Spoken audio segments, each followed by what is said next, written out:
When I was 7 or 8, my family went to the beach and rented a room. We had the kind of rooms where you rent out both and they connect through a door. Like there's the doors to leave the room, and the doors to the other room. In the room connected to ours, there was this army family, a military dad, some kids, and a wife. My older sister was supposed to be watching me, as we were down at the jacuzzi during the evening. As we were playing and hanging out and just having a good time. I didn't get out much. I was naive and all around a little kid. And this mom literally sits in the jacuzzi with us. She starts talking to us and just making herself real comfortable. I was very naive as a kid. Eventually, we started talking books and she's talking about her kids, who were never even seen. And we're just having a good conversation. Really in depth, I felt like. My sister decides that she wants to go back to the room, but I don't. I wanted to stay and talk with the mom. So, my sister goes back to the room and now it's just 7-year-old me and some 40-year-old woman. It should have set off some creepy alerts, but it didn't. So, she starts talking about going and walking on the beach. It's like 10 p.m. and she wants to go walk on the beach and get shells. And being a kid, I thought it was a great idea. I'd get to walk on the beach at night. I felt so free and like a big kid. I didn't need my sister or anything. So, I run back to the room to tell my grandparents that I'm walking on the beach with Sue, or whatever her name was. I remember my grandmother reading her book, barely listening to what I said. She just shooed me off. It's important to know that I didn't live with my parents. So, I start walking down the creepy motel corridor. Really, it was a dark, dim stairwell at a cheap motel on the beach. So, I'm going through the stairwell like something out of a movie. Too bad, I've never seen this movie. So, I'm walking through the stairwell. The mom's way at the bottom telling me to hurry up and this and that. While walking through the stairs, the army dad comes running hauling butt to where I'm at. And he told me, "Your mom is calling you. It's really important, we gotta go." And he basically grabbed me by my wrist, softly, not aggressively, and led me back to our room. He knocked on the door and explained what had happened. I never thought much of it until about a year ago when it came back to me. This woman was leading me away to the beach alone at night, and this army guy had a terrible feeling in his gut, so we intervened. When he said my mom was looking for me, as I don't live with my mom, it set off some alarms in my head. It's when I realized something was up. So I didn't resist going back to my family. As a kid, I knew since he was saying my mom wanted me that it was important. I just knew something was up because I don't live with my mom. I'm now 20 years old and I truly believe that mom was trying to lure me away to do God knows what. And this army dude had a bad feeling and saved my life. Thinking back, I get such a bad feeling all throughout my body. I know now I wouldn't have made it back from that beach trip. Thank you, army dude. Your gut feeling and having a watchful eye saved something terrible from happening. That woman was creepy, and I never saw her kids. This happened on a beach in the Philippines about 2 years ago. Me and my friends decided to take a quick vacation to let off some steam from work. On our first night, we decided to drink just outside of our hotel room. We got a little tipsy and one of my friends decided to take a walk on the beach to try to meet some other tourists here. I had a bad feeling about what might happen to him since he was already drunk. So I decided to join him together with another friend. He said that he wanted to visit the rock formations, which was a known hookup spot since the place was dark, and there was no other establishment on that part of the shoreline. It stretches to about half the length of a football court with pure darkness.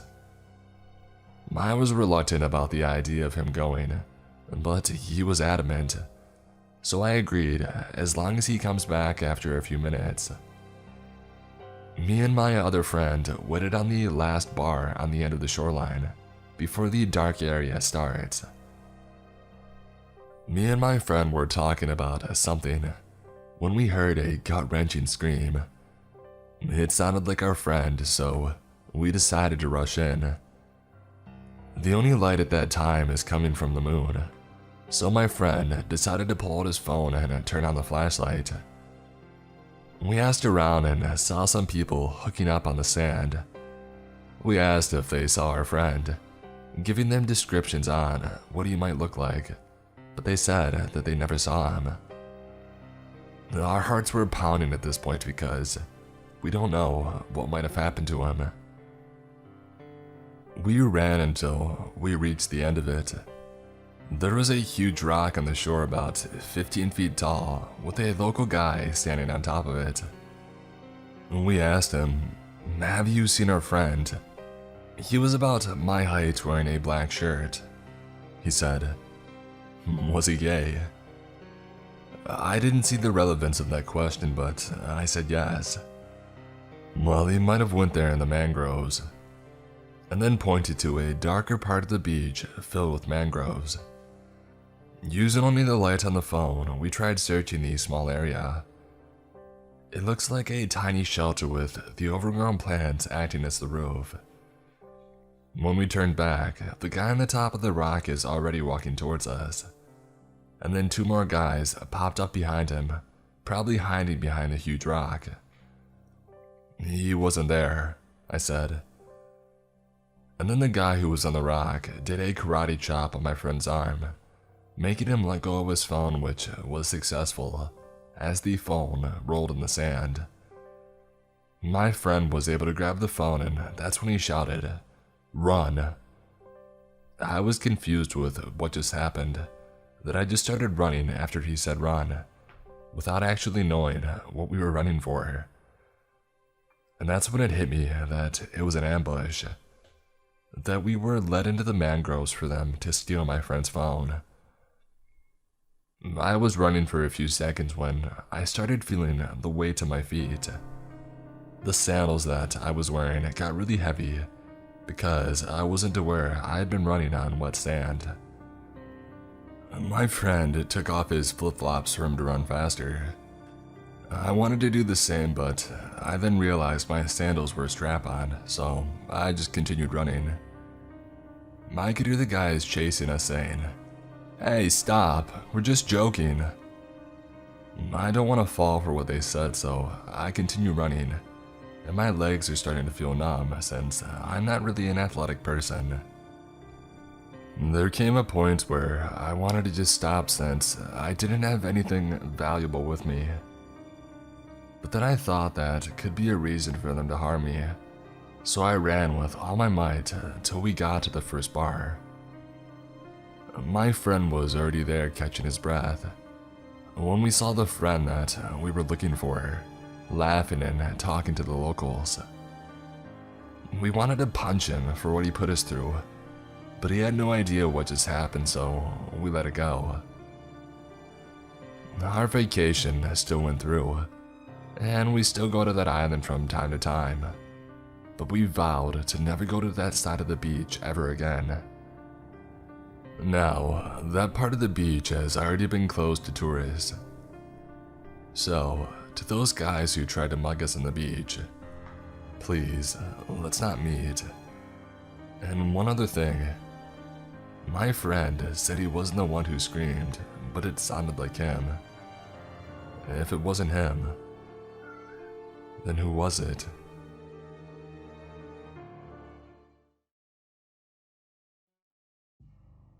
This happened over a decade ago, but I only recently found this sub and I think it's a good fit. It was Halloween of 2008. I was in college and still in a relationship with my first serious boyfriend. We had been together since high school, and it took this night to show me our relationship was abusive. It took one more incident before I finally left him for good. He was wonderful when sober, if intense and controlling, but when he was drunk, I learned that he was truly terrifying.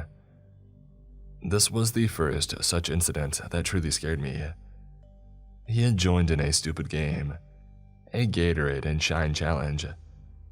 They would empty a bottle of Gatorade at least halfway, fill the rest up with moonshine.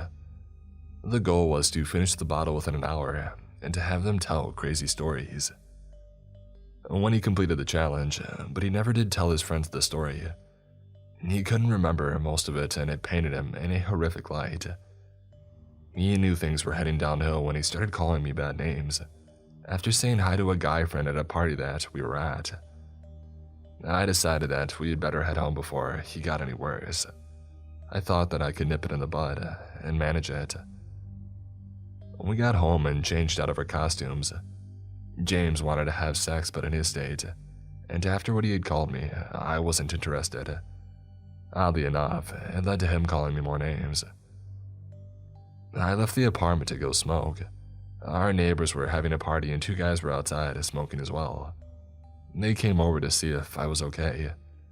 I had been crying and they had heard the yelling. I said I was, which they could obviously see was a lie. They let me know if I needed help, that they would help me. And James chose that moment to come outside. Said that he had heard us and told them to get away from me, stalking towards them. I stood up to get between them. They told me that they had meant what they said and to not forget it, and then told him to watch himself. I was facing them to say bye and thanks for the other when one of the guys gasped, staring at my boyfriend in shock. I turned around and my eyes immediately caught on the ground. Just as what I was seeing registered, the other guy lunged forward and grabbed me, pulling me behind him. What was on the ground that had elicited such reactions, you might ask? Blood. Blood was dripping on the ground from his hand. He was holding a knife so tightly that he had sliced his own hand open. I begged him to drop it, which he only agreed to when I walked back towards him. I was an idiot, I know. The two guys seemed at a loss and I feel so bad for them having their Halloween ruined by this scary, crazy stuff. They left me to it after I swore that I'd be fine, reiterating that I could come to them for help. When we got inside and I immediately started hiding all the sharp objects, calling James' roommates begging that they come home. He started screaming at me to give him the knives back, how I was horrible and I wouldn't even have sex with him. What use was I? I called my parents and left, and then called his mom because I was scared that he would hurt himself. She let me know that he was my problem now. I should have called the police, but I didn't want to ruin his life. I know. I'm ashamed to say that I got back together with him for 6 more months of hell after that. But today I can safely say, James, please, let's not meet again. Ever again.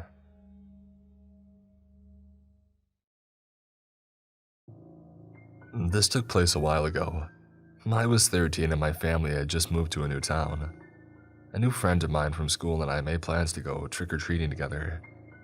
At the time, I remember thinking I was a bit too old to still be trick-or-treating, but who doesn't want free candy? My friend and I figured that we still had 1 year of trick-or-treating left in us. Because we were 13 and lived in a fairly safe neighborhood, my parents thought that it was fine for us to trick-or-treat together without adult supervision. Everything was going great and we were having fun, getting some solid candy, etc. And then we rang on one guy's doorbell. The porch light was on and there was a pumpkin or two, so we figured the people in the house were likely to be handing out candy. A middle-aged man opened the door. At first, I was glad because he was dressed in costume, and happy to see my friend and me, so I felt that we were on for some top-tier candy. I don't even remember what candy he handed us, but I do remember what happened next. He asked us to enter into his home, which is weird, but we were 13, so we didn't really think anything of it. And then he asked if he could take our photo. He said that he always liked to take photos of the kids every Halloween because he loved seeing the costumes. On one of his walls were a bunch of pictures of different random, unrelated children in Halloween costumes. At this point, even being a dumb 13-year-old, I was starting to get kinda creeped out.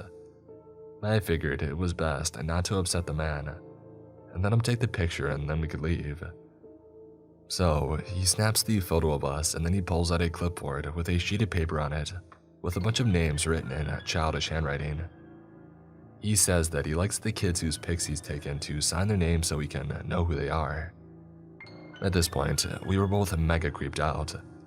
We should have just run away, but we were too conditioned not to be rude. I decided to sign a fake name. He looked at the paper, looked back up at me and then down at the paper, and then he repeated the fake name that I had given, and I nodded. Luckily after that, he didn't do anything and we were free to leave, but it definitely creeped us both out. At the time, I thought he was just an eccentric guy, but as an adult, looking back on the story, it seems much more sinister. I'm so glad nothing bad happened to us, and hope nothing bad happened to any other kids. Halloween with all these costumed kids trick-or-treating in the dark and minimal parental supervision could be a great opportunity for predators to get kids alone in their homes with no one knowing the kids' whereabouts. Please stay safe out there, and happy Halloween, everybody. It was my turn to take my kids trick-or-treating. The previous year was my wife's, and we trade back and forth every year. My son and daughter are ages 7 and 9. Usually, I stay on the street while my kids go up to the different houses to collect candy. After about half an hour of walking around, we came to one of the more popular hotspots for candy collecting, a main street in the neighborhood. Lots of really cool decorations and animatronics on people's lawns. So, I became a bit distracted and I stopped watching my kids closely. At one point, they came back from a house accompanied by another girl about the same height as my daughter. She was wearing a weird homemade mask like a cardboard cutout or something. My daughter asked me if she could trick-or-treat with us, so I said sure and we carried on together as a group. I didn't know who this girl was, but I figured she was a friend from school. As we continued, I started to notice a large man trailing us. He was wearing some sort of angry cat mask. It was kind of creepy, to be honest. I thought that maybe he was the father of the girl, so I tried to start up some small chat with him. I said something like, "Nice weather, huh?" But he didn't respond. He just stood there staring at me, while our kids went up the stairs to the next house. I tried again asking, "Hey, is that your daughter?" He nodded but didn't say anything. I figured he just wasn't in the mood for chatting, so I stopped trying. We carried on for about another 15 minutes until suddenly, my kids came up to me and said that they wanted to go home. This surprised me as we hadn't been out for too long and their bags were only about a third full. In any case, I agreed, waved goodbye at the man in the cat mask and his daughter, and started on our way home. The weird thing is that when I glanced back at the man and his daughter were just standing there staring at us. I checked one more time as we turned the corner and they were still standing there, not having moved at all. At this point, I decided to ask my kids, "So, who was that girl?" My daughter looked up at me with a confused look on her face. "She's your friend," my daughter replied. I asked her what she meant. Apparently the girl with the cardboard mask approached them and said that she was a friend of mine. She told my daughter she was too shy to ask me if she could join us to trick-or-treat, and wanted my daughter to ask me instead. I laughed at the story and replied to my daughter, "Why would you think she was my friend? I don't have any children friends." What my daughter said next chilled my bones. According to her, when the girl with the cardboard mask had approached them for the first time, she wasn't wearing the mask, so they were able to see her face.